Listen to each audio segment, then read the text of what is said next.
Hello, everybody. Um, Welcome to Restart India. I just want to say that it's been quite amazing year 2020. Yes, some may describe it as not amazing and difficult, etc. But I think we must all accept that this year has been nothing like we have ever imagined. So, welcome to Restart India. This is a space where we want to have real conversations, real challenges, and I'm Lakshmi Pratury, and along with my co-host Johnny Muthoot, who will join in a second, we want to welcome all of you on behalf of the entire Restart India team to join us today and participate in the conversation. This is a conversation, not a talk. And as I said, we are ending the year of the year, and it's been nothing like we ever imagined. Even science fiction writers couldn't have written this. And it's been filled with a lot of challenges, difficulties for people at every level. Whether you're the leader or a small business or a medium business, everybody had issues of different magnitudes. And what we want to focus on is that what are the lessons 2020 has taught us, and what can we learn out of this that's going to prepare for 2021 as an individual, as a company, as a nation. What is for us on the horizons, and how can we overcome each of these obstacles? Because at the end of the day, we all are great believers in the indomitable human spirit. So, with this, I want to introduce my co host and a great friend, Thomas John Muthoot. Johnny is the chairman of Muthoot FinCorp, Muthoot Pappachan Group, um, and is the managing director of Muthoot FinCorp as well. This is one of India's largest NBFCs, and they have something like 3,600 plus branches across India. Sometimes the numbers boggle my mind, and they serve over 5 million micro entrepreneurs. And we are at Inc. are really fortunate to get to work with people like Johnny Muthoot, with Muthoot FinCorp, to dream big. And our goal here is to create a great space for small and micro entrepreneurs to learn and be together and advance. And I really am glad to invite Johnny and really congratulate them on their mission, and they're dedicated over 150 years to serve at the bottom of the pyramid and enabling financial well-being for small businesses all across India. With that, Johnny, on to you. Thank you, Lakshmi. Thank you for your kind words and introduction. The idea of the Restart India came during the lockdown when we reached out to the small business owners, mostly our customers. Our branch managers were calling up these customers to understand how they were doing during the lockdown. And what we understood during this time was that many of these small entrepreneurs had so much of doubts about when are we reopening, how will it be. So much of uncertainty was there in their minds that we thought we should have something to go back to them to clarify their doubts, and which might come up in the even after the lockdown, or maybe once they restart. So that is how we collaborated with Inc.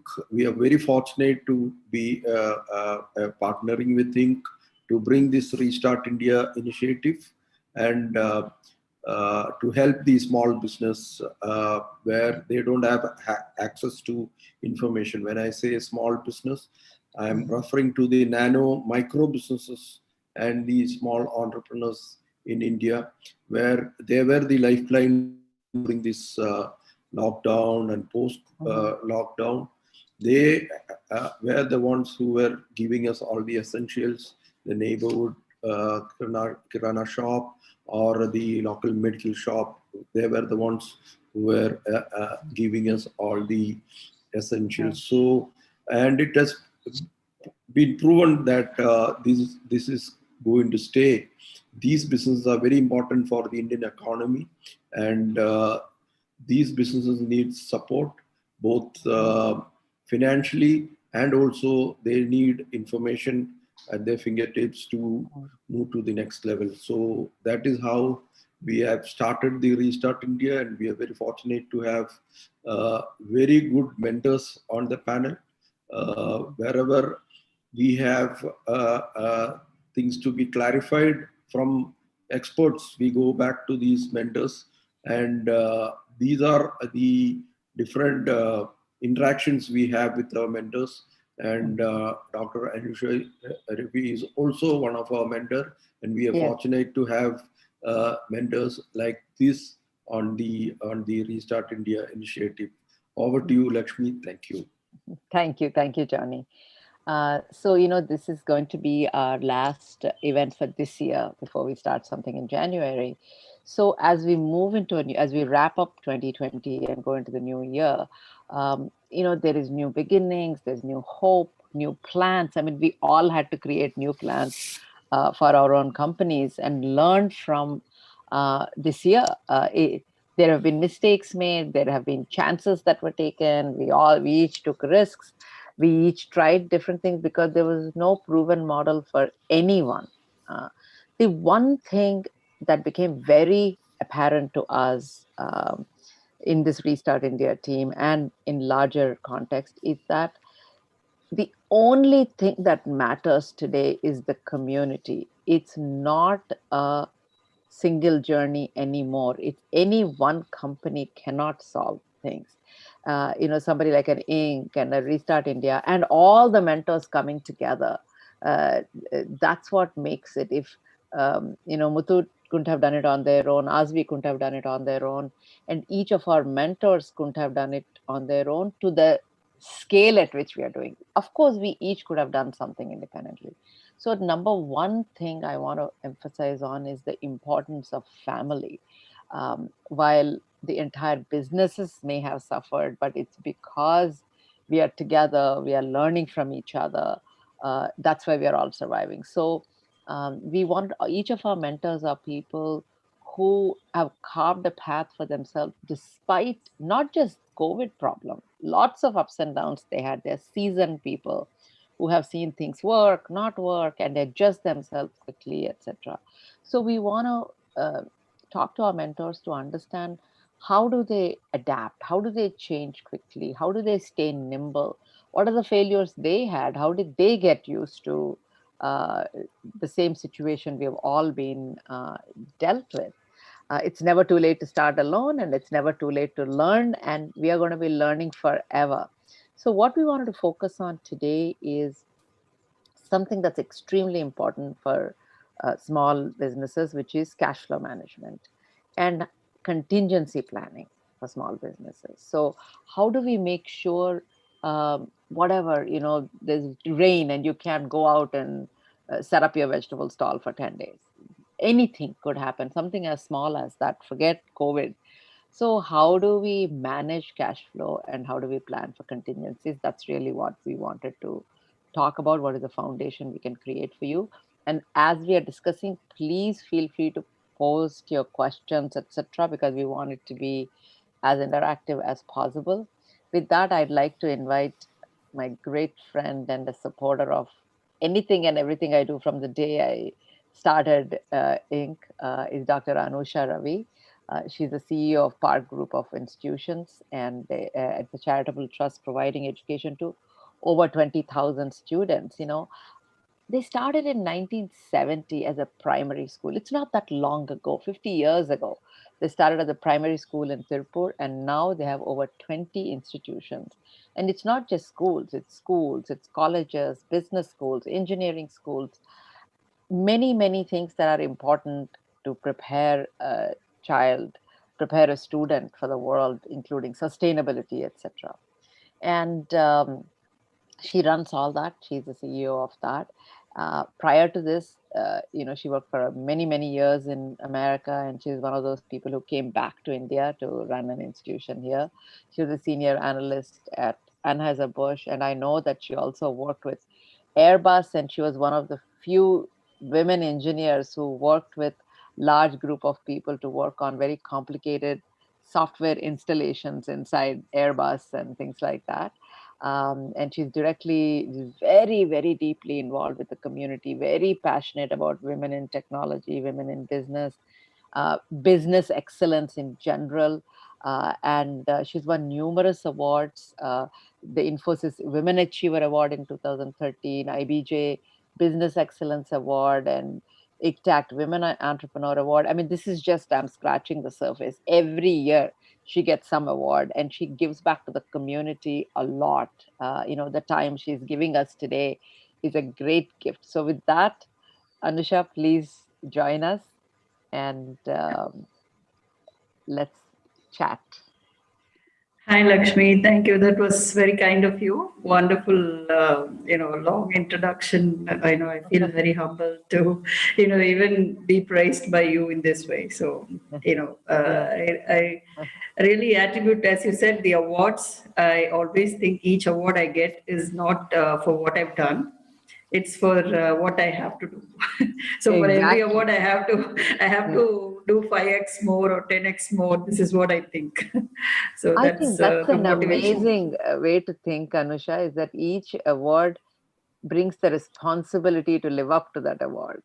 Right? Exactly. So that's how I felt. More work to do. Yeah. Yeah. So, I mean, initially there used to be some inhibition, why am I getting these awards? And, like that, yeah. I overcame that by thinking this way, I will take this award, I will do more to the society. And, I deserve, I want to give more. So I deserve more awards. So exactly. And Anusha, I mean, one of the things about giving back is also staying together strong as a business, right? I mean, the more successful you are, the more you can give back. It's not always about giving up, but actually making more money so we can give back more. So you have, been in a for-profit employee, you've been an entrepreneur, you're an education entrepreneur, you run all sorts of things. So as you know, the topic we chose today is cash flow management and how do we prepare for contingencies. And as I said, at every level, I'm sure at your level also, there were shocks and, your preparedness and ups and downs, etc. So let's just, maybe you can set the context of what do you think of cash flow management? Why do you think it's important? Why is it important at all for businesses to think of contingency plan, etc.? Just give your 30,000 foot view about that. Yeah, I think, I was very interested in this topic because this is something that is so simple, but yet so many people oversee it. As entrepreneurs, we're all very passionate in what we do. We lose track of the cash flow. We just we just keep doing what we do. We like, okay, we'll put some more, we'll take this from here, we'll take this from there. This kind of attitude, I've seen it from small, including all passionate entrepreneurs, have the tendency to do this. And, unless you create this, this is something I've learned with experience, regular maintaining and, monitoring and having a discipline in cash flow can really, make you do more in your business. And that is something, regardless of the size of the business, people have to learn. And, that is, we have seen that more during this time. Entrepreneurs of all sizes had challenges for the past 1 year, as you were saying. It's mildly put, some challenges are really, people never saw it coming. So, so many businesses have gone down because of this 1 year situation. So I think how businesses survive, which are the businesses who survive better? Everybody might have survived. Were you still able to manage that? How were you able to adapt? What was your contingency plan? These things came to light. People never even thought that they needed to have a contingency plan, some of the businesses. So these are all the things that have been going on in my mind for almost a year now. And a lot of startups and small businesses have just closed shop. Some states have been hit more. I traveled to one of the states recently, and there I saw most of the businesses have not opened. And one small shop owner that I used to visit always on my way there to a temple, he changed from a tea shop and regular providing to, the touristy people to something else. So his adaptability, you have to see business happening. He started selling clothes for local people because there were no people visiting there. So, these kind of challenges, I saw that maintaining a proper cash flow in your business is very, very important. And that is why I felt that this topic is very relevant today to discuss. And if you're thinking about restarting, having this in your mind, if I have the knowledge, if I had the knowledge that I have today, 10 years ago, my business, I would have run it differently. I cannot agree with you more, Anusha. I keep thinking that all the time, saying, I wish I knew then what 10 I years, know now, yeah. So. Why did somebody tell me this before? There's so many aha moments. Oh, why did I not think about this? This is, it's always, you might have known it all along inside, but it's just that somebody brings it to light. And I think this topic is more relevant to bring it now, because I think, managing properly can get you ahead in many ways in the business, and not just lose your business, but get you ahead also in the business. So let's stay focused on that, Anusha. Tell me, how do you write a cash flow plan? What are the basics that one should know about a cash flow plan? And we already talked about the benefits. We know it's important, but maybe explain. Most people know about profit and loss accounts. You look at the revenues, you look at the costs on a quarterly basis or whatever. But maybe why don't you talk a little bit about specifics of a cash flow plan? No, we're talking very basic stuff here. It's not, you can get into the details or the technical aspects of it, but what I wanted to, just simply put, what are your assets? What are the values that you're carrying? What are the things that are appreciating? What are the things that are depreciating? We've never taken stock of. And, all your income and, things that come in and things that go out.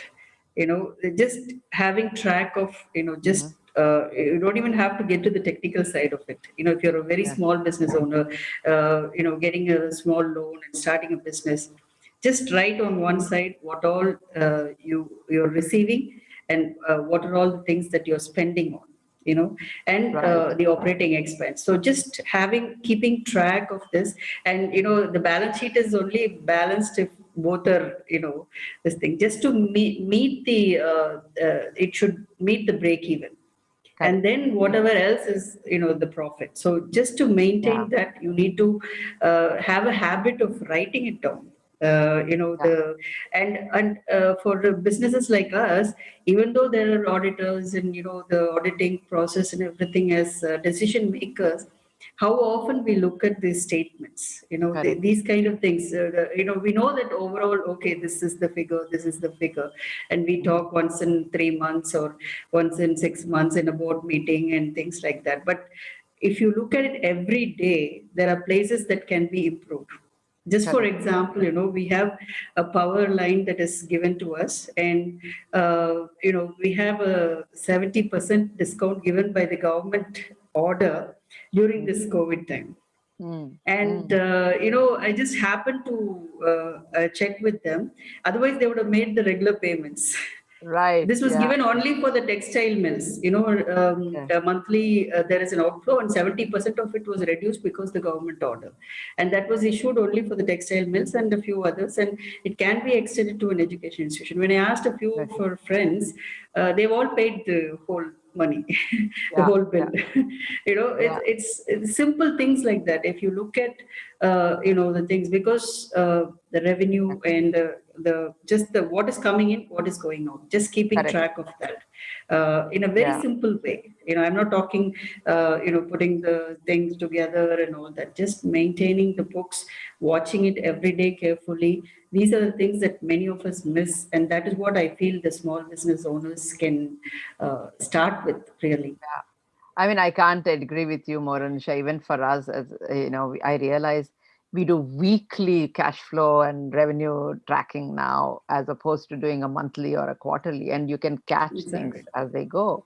So, Yeah. Johnny, the next question is to you, in terms of, you are on the other side of the spectrum of, you look at an entrepreneur and say, are they ready to receive money? You're a lending business. And so how would you assess cash flows for a nano and micro entrepreneurs? How do you help them actually? In some ways, I'm sure you're helping them do the cash flows, especially in cases where there are limited records or, whatever. So tell us how you help them with their cash flow.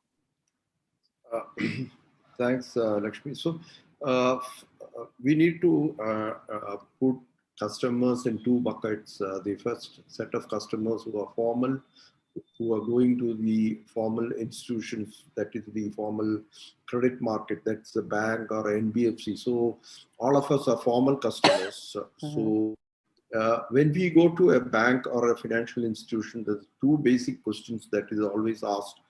What is your income, and what is the document you could give us evidencing your income? So it can be your salary certificate, it can be your income tax return you filed.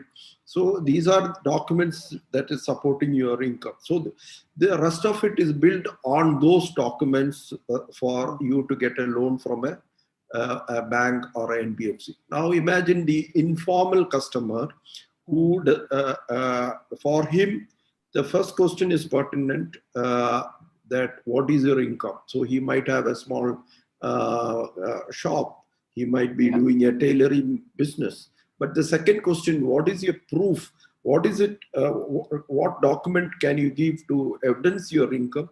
That is not relevant for him because he doesn't maintain anything.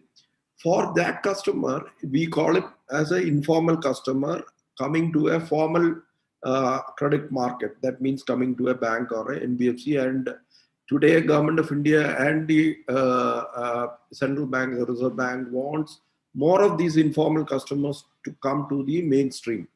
That is not because just to give them money, because money is available even from the unorganized, but it's more to collect data of these customers. How many vegetable vendors are there? How many tailors are there? What is the kind of income for them? So a mainstream NBFC collects all this information.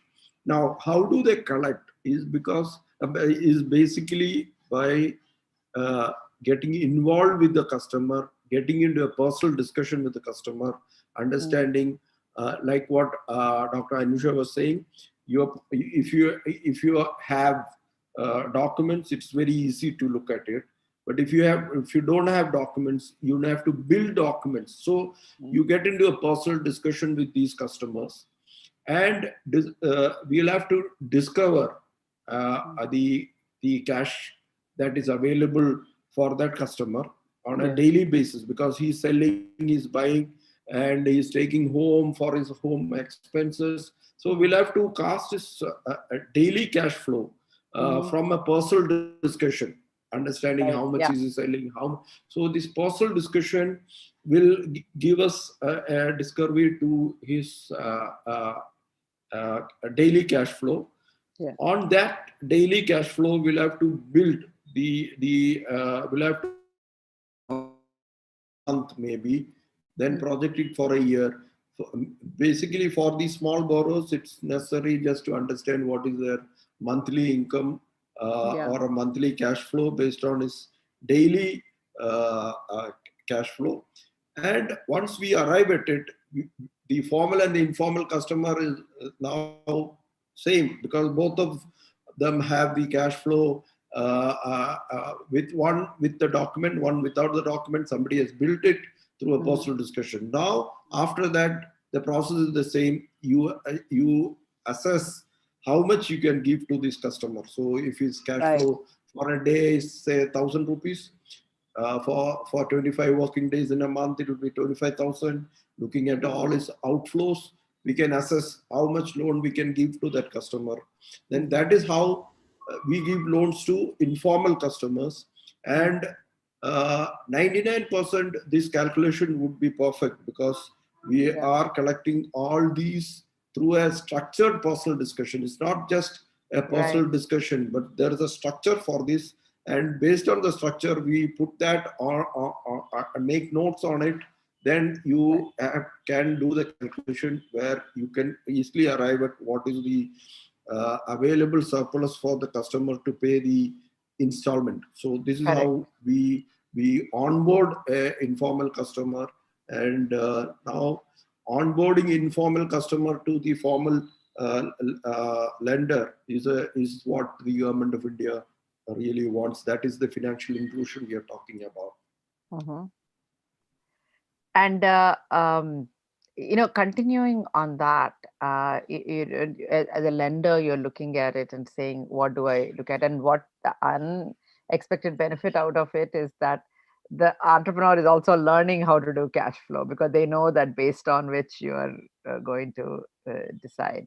So Anusha, I want you to talk a little bit about, obviously we already talked about how cash flow is not just a profit and loss statement you look at once a quarter. Cash flow, almost some businesses look at it daily, or 2-3 times a week, or it's something you're constantly keeping track.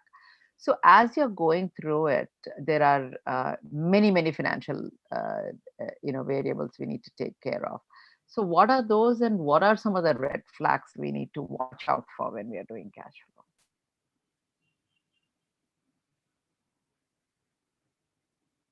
Anusha, you're on mute. I thought I left it on. Sorry. So basically, we just sorry. I get the thing. So I was talking about what are the different financial variables and what are the red flags. Yeah, the unexpected factors that come in. Like we don't always plan for that. The interest, the varying sales figures, the differences, that the deviation from the normal is what we don't see normally. So that is something that you should be always mindful of. And the other expenses, like sometimes the rates will go up, the fluctuations in the market, that is something that affects. Like some people have like gold rates, and even the chicken rates are published every day by the day. And somebody who works with these products, which are vegetables for that matter, even so, a lot of market volatile changes. These are the factors. Even you will have a cash flow, you will have a thing in mind that this is the profit I'll get with so much. But suddenly, if the price increases or decreases, then your whole planning goes. So these are things that they have to put like a risk factor to everything. Like these are areas where my risk is there. It can be changing. So it's very difficult to manage. On an overall, in a wholesale or a larger business, this impact may be mitigated by with period of time, and it can be this thing. But when it's a small business, immediately you will see the difference, and the difference is very high also. So you have to be factoring in the market variation. Sudden, yesterday I was talking about this topic to somebody, and there was some conflict between the states, and at the border they were not able to get the consumer goods. These are things that you don't plan for. Everything is working normal, but you still can't. Both states are functioning fine, but you can't get goods across the border. So a lot of variations like that will affect your cash flow or external factors, basically. So these are things that one should be mindful of when they're planning their cash flow. No, I think that's very important, that we look at not be carried away by future revenues or future cuts in costs or whatever, but look at what's at hand and really and even your some of the things that we don't plan in. One of the key things is employees. There's a salary part or whatever that you pay for the person. There's always something that the person wants. Probably have an emergency, or they have problems. In fact, some time back, somebody suggested that you sit and work with all your employees and take all the employees' problem. So if they're total output, you have to plan for that as well in your plan, right? So these are things that beyond your control, which affect your business. So suddenly they may come asking for help for so many things. So these are all factors that you have to keep mindful of.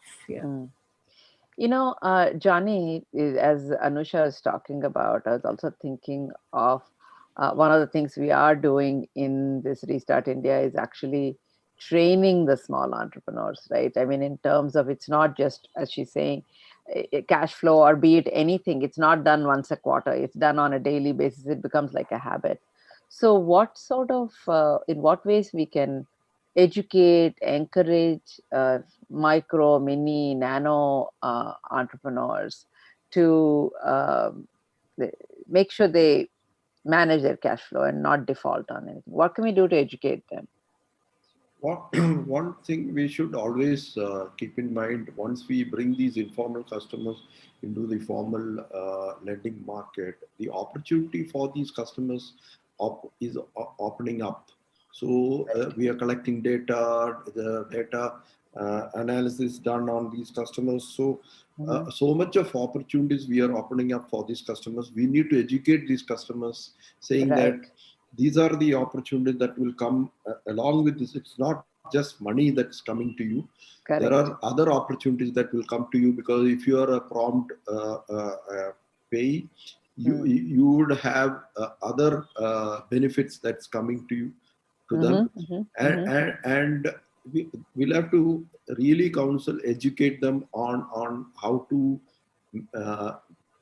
manage their business also, because when they are getting money, they should not be tempted to spend on unproductive things, and they have to ensure that whatever money comes, it has to be put into the business. Whatever money they were taking out of the business for any expense can continue, but whatever money they have got from the formal lender should be invested in the business to grow the business and maintain the cash flow, because anytime the cash flow is affected, his repayments get affected, then this lifeline of credit is also gone. So then he'll have to go back to his old informal borrowing. So it's very important for him to maintain discipline and ensure that he doesn't pull out unnecessary money out of his business, which is going to affect his cash flow, because we have given the money for his business. He has to invest in the business. Whatever surplus he can manage, it could be used for his personal, but otherwise it's more of getting a more disciplined entrepreneur, unlike the earlier days. Yeah, absolutely. And that's a very good point, Johnny, that you're making, that it's the long-term habit formation we need to do with education, etc., for small entrepreneurs. This is the new way of living, looking at cash flow and all these kinds of stuff. And I think that's a great point. So, Anusha, we are talking a lot about also accounting, bookkeeping, etc., for small businesses to manage cash. Now, if you're a 2-person shop or a 3-person shop, then suddenly you have to do some software and some things. You have to grow beyond to systematize everything, right? So, what do you feel are some of the things that can be made simple for the owner? Something they think, oh my God, this is so daunting, I can't do it. To how do you make it happen? Yeah, I think we're all aware that, I think all business owners must agree cash is king, and now we realize it more than ever. I think, I was quoting some examples internationally, even here, ITC Group or Hindustan Lever, all these companies are, these are the companies that are able to survive now.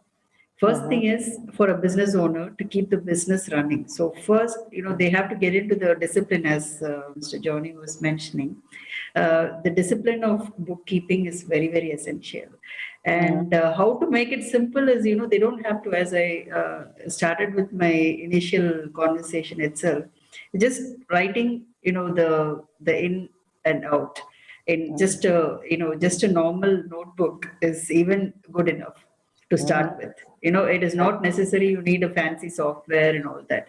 And this can be, and also, the discipline of separating the private and the organization, however the size may be, the discipline of separating these two. And Right. then Right. there are two other things. One is, you have to keep the things for, the cash flow statement for survival, which is like, if the 3 to 6 months, if the business is Yeah. not running, you need to have the discipline to save that money and not touch it for any other reason. So that kind of Correct. attitude can be developed. And this also to encourage themselves, they can motivate by saying, okay, if I reach this kind of cash flow in Yeah. 6 months, I can maybe buy a better car or buy a Correct. house. So Yeah. this can motivate them, and it can kind of like carry Yeah. them through the cash flow. And it's very interesting to watch. So you Mhm. can dream about making a house in 6 months. How, if I have this cash flow, how much will I do? If I Right. reduce this expenses, how much can I? So it can motivate them. Mhm. Having a dream associated or a goal associated with, the cash flow and how it can drive their passion to get there. Mhm. So Mhm. this can motivate them to do the cash flow also correctly and keep their business also going well. Mhm. That's my observation, I feel. Lakshmi, I In our Go ahead. Lakshmi, I Go had ahead, Johnny. one point to add to what I was saying. Sure. One big education for these the informal customers who are coming to the mainstream is to make them understand that once they come into the formal lending market, lot of information goes into the various systems, and one Right. is the credit bureau.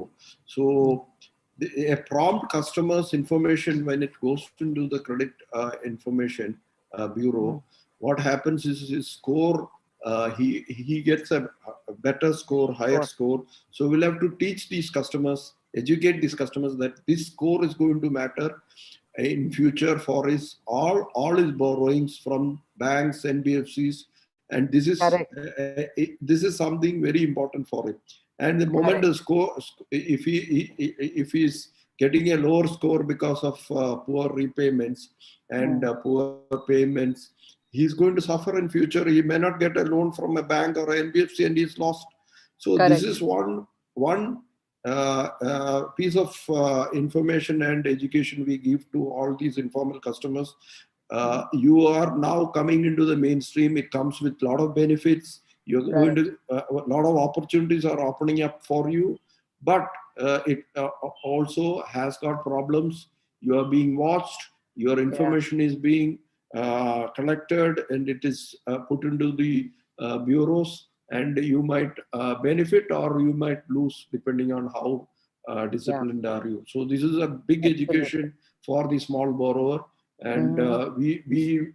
we have videos educating these customers, saying that Yeah. what is credit bureau score and how important are these scores for them. Yeah. Yeah. I thought we'll take some audience questions. We have a question from Lata Kumar asking, how much should I borrow for my own business? Is it necessary to borrow, or can I use my own funds? So, Anusha and Johnny, any answers for this? So it all I, depends on the growth ambition and how much what one has the opportunity to grow, and Mhm. it is always better to have a balance between debt Mhm. and own capital, and also the size of business to grow. Mhm. This is very important to understand. Right, right, yeah.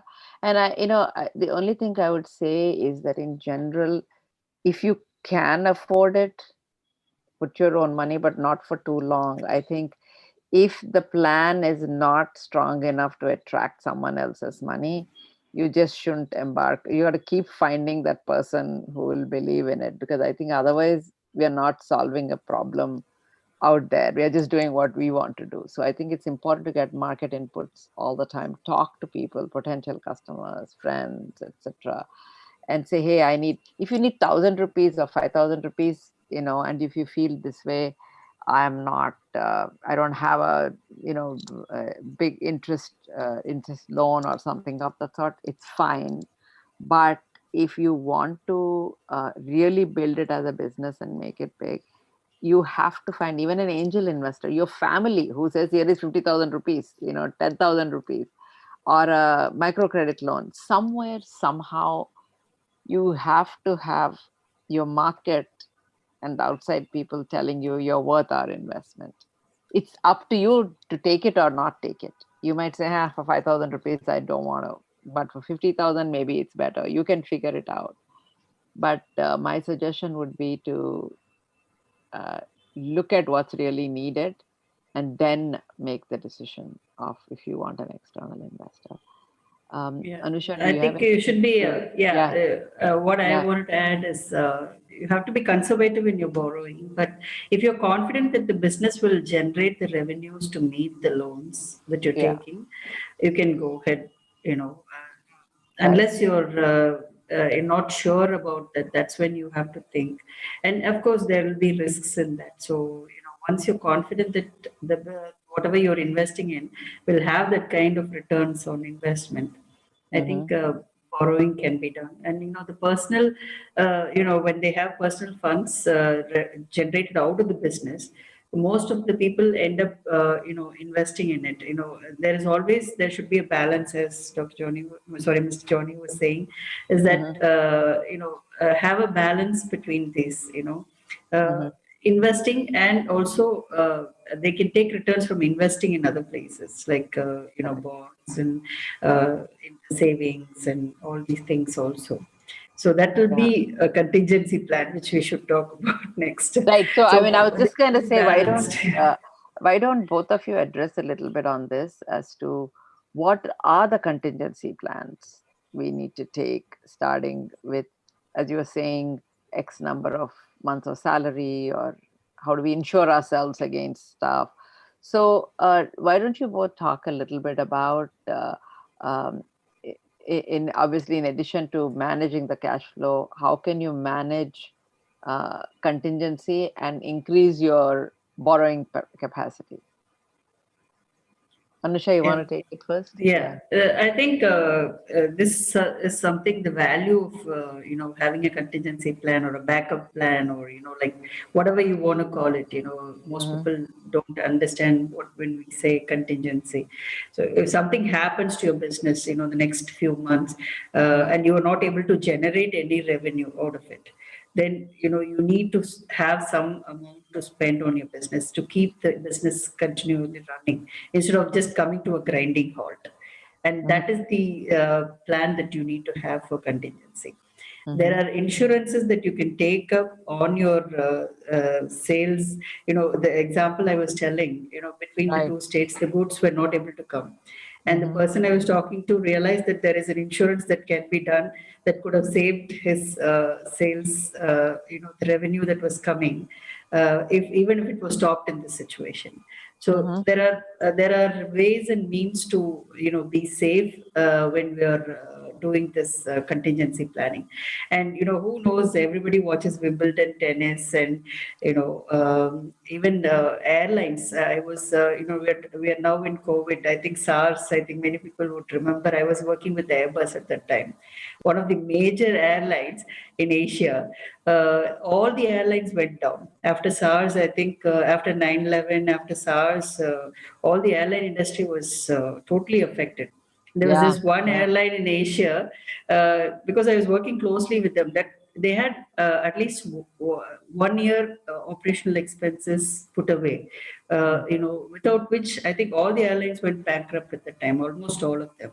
Mm-hmm. And this particular airline, because they had this contingency plan, that was etched in my mind, like you Right. need to Yeah. have something, and they survived beautifully out of that whole situation, and they bounced back, and, none of their employees suffered. They made sure that their thing was smooth. They held the team together. So it's very Right. important, the very difficult thing is when you let go of the team, and then to build again a team when Correct. everything comes back, it's very, very difficult. So you're saving yourself time and trouble and money by doing that contingency planning.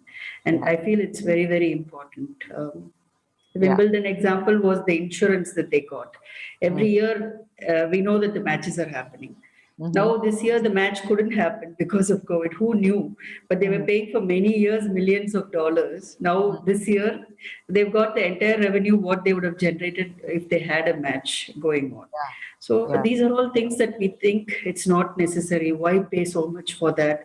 Why pay for insurance? Why do this? We're okay. We tend to take that attitude, but it is very, very important that we plan for rainy day, as they say. It's Johnny, as a person who actually works with the small businesses, encouraging them to take insurance, I mean, how do you advise them on how much to set aside for insurance versus cash flow taking home? Tell us from that point of view, how do you advise? Lakshmi, this is a very great question. For Yeah. these informal customers, most of the time they don't think about any unfortunate things that happen in their life. They just can't visualize that. So in 2013, we had 4,500 of our employees getting out in the street for 4 days, talking to any customer who had some kind of economic activity.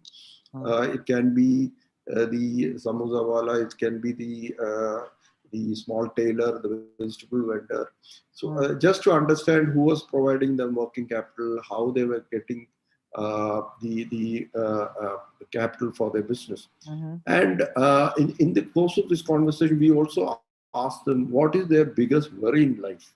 Right. So, and the majority of these customers, though they didn't show it out, when this question was asked, they said that a medical emergency. And Correct. we asked, what is it you have done for it? Nothing. So Right. why they were worried about medical emergency is because in case of a medical emergency, they may have to shell out money. And from Correct. where would they have to take this money? They'll have to maybe take out of the business. And if you look at small businesses, the nano micro businesses, where does it fail? How does it fail? Is mainly because some emergency, it can be a medical emergency, they pull out money, that business fails, and then maybe the breadwinner is sick, he is in the hospital, money has to be taken out of the business, and then the business will not survive, and maybe the person will not sometimes come back to business. So what we at that point of time started, now your question is prompting me to say, one education we gave these customers is to take a simple health insurance where they can get access to good medical treatment from the best of the hospitals like the Apollos of the world. And we started selling insurance during that time, and at a very nominal price, and it was custom made for these customers, and they could pay it in even through their installments. And we had covered a huge number of customers, and many of them benefited, and they got access to the best of the hospitals in the country. And these are remember, cashless policies, and where our employees used to assist them to walk out of the hospital by just signing few papers, and they got the best treatment, they got diagnosed, and they're back in business. Correct.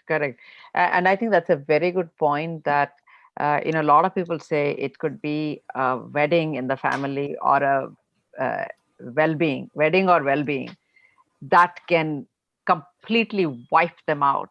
One is a positive thing, one is a negative thing, but both of them, if you don't plan for it, could wipe you out. So I think it's an extremely good point of, and your Johnny is saying it's something, sometimes it could be as small as 300 rupees a year or 200 rupees a year or something like that, that can save a lot of heartache in the long term.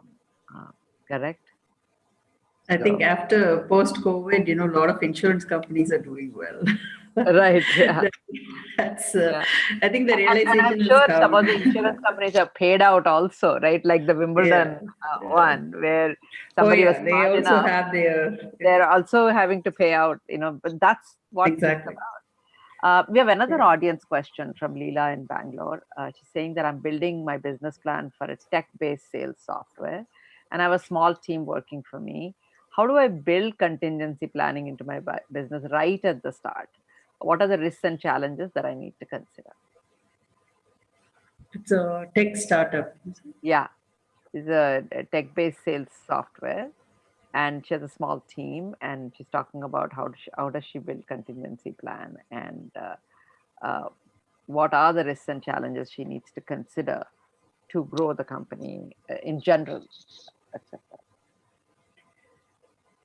I think, when it's a startup, mostly they end up having, we think that the revenue is going to come, in a certain way. Like you just plan just one way of generating revenue. And I think initially itself, planning 3, 4 ways or, backup plan for generating revenues, which will impact the cash flow directly. Mhm. That is a first thing that I think as a startup we have to plan, Yeah. because most startups end up thinking that this is what is going to generate the revenue, and then in my experience I've seen so many startups having a different plan giving them the revenue than the one they actually plan. So there must be X number of ways that they can come up with, trying to generate the revenue. So that I would say is the first one. And then Mhm. again, the risk factors. I think they should align all the risk factors. What will happen, Mhm. if it is not taken, and how many months I have to survive without Mhm. any revenue generated by the product. These kind of things, forecasting into the next 1 year or 2 years or however they see fit, and whether I have the operational funds for the next 6 months if I don't generate the revenue. So these Yeah. are things that they can, take note of initially, and then, work from there on. Yeah. So we have 5 minutes left. So Johnny, why don't you give your wrap up comments, and then I'll let Anusha give her wrap up comments, and then I'll say the last word.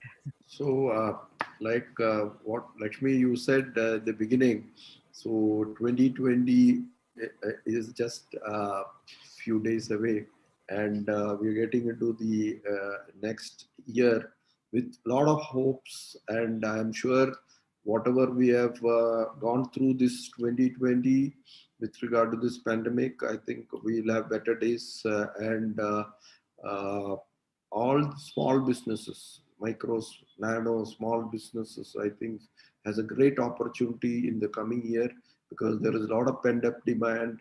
There is a lot government has been doing, and I Mhm. think the economy will surely kickstart, and already we are seeing signs of green shoots. And I'm sure 2021 would be a better year for all of us, and we Mhm. pray that let prosperity come to all, and happy Christmas, and Yeah. a better 2021 once again. Yeah. Anusha, Yeah, what have been your greatest learnings of 2020, and what advice do you have? I think I enjoyed 2020. I don't think we'll get a year like this anywhere. I mean, I know it had its challenges, but I think it's part of growing up. And, Yeah. this generation, or whoever is alive at this time has not faced anything like this, bringing the whole world to a grinding halt, that we have seen. And what can be worse than this, right? So that's the attitude you take, it's like, I've seen the worst already. So what else can come my way? So Yeah. we just keep moving on. And I think Mhm. it's wonderful to share the platform today with Mr. Johnny and yourself.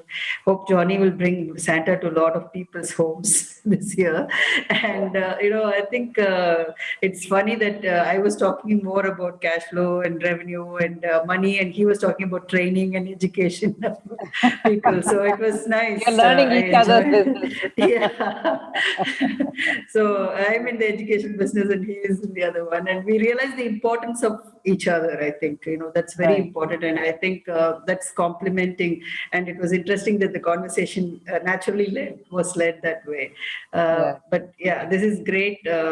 every person, like I said, it is not a simple statement to say that if I knew what I knew today, and if I can manage my the whole cash flow, revenues, and the kind of knowledge that I have today in that aspect, if I had known 10 years ago when I moved back from US and started helping in the business, things would be very different today.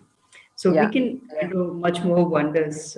So entrepreneurs are natural fighters, and they can Yeah. do anything, and especially women entrepreneurs. Just Yeah. yesterday, I had a conversation with one of the persons, and he was telling me that women can give birth to children. There's no other pain in the world that is more than that, and they can manage everything. And ages and ages ago, the women never went to school. The men went to schools, men went to colleges, but none of the women did. But they managed the household beautifully, Correct. right? Correct. Yeah. So it is in the DNA for women to manage and Right. run businesses. So that is what the person told me yesterday. I'm going to repeat that today. So a lot of women will have challenges, and Yeah. likewise men, but.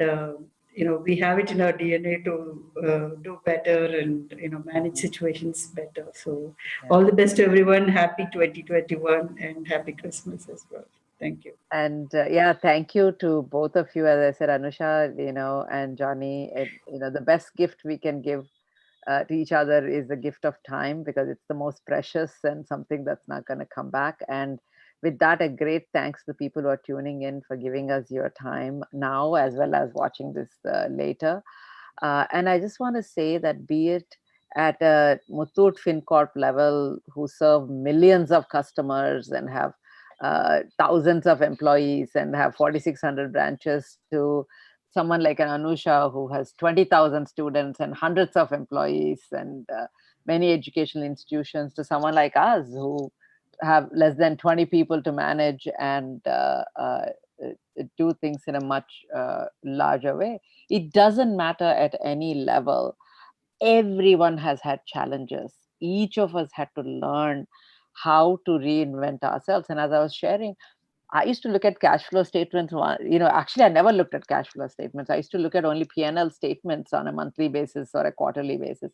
And now my entire team, every week, we look at cash flow statement to say, what project has slipped? What has come up? Did you forget to do this or not? Did you submit this invoice or not?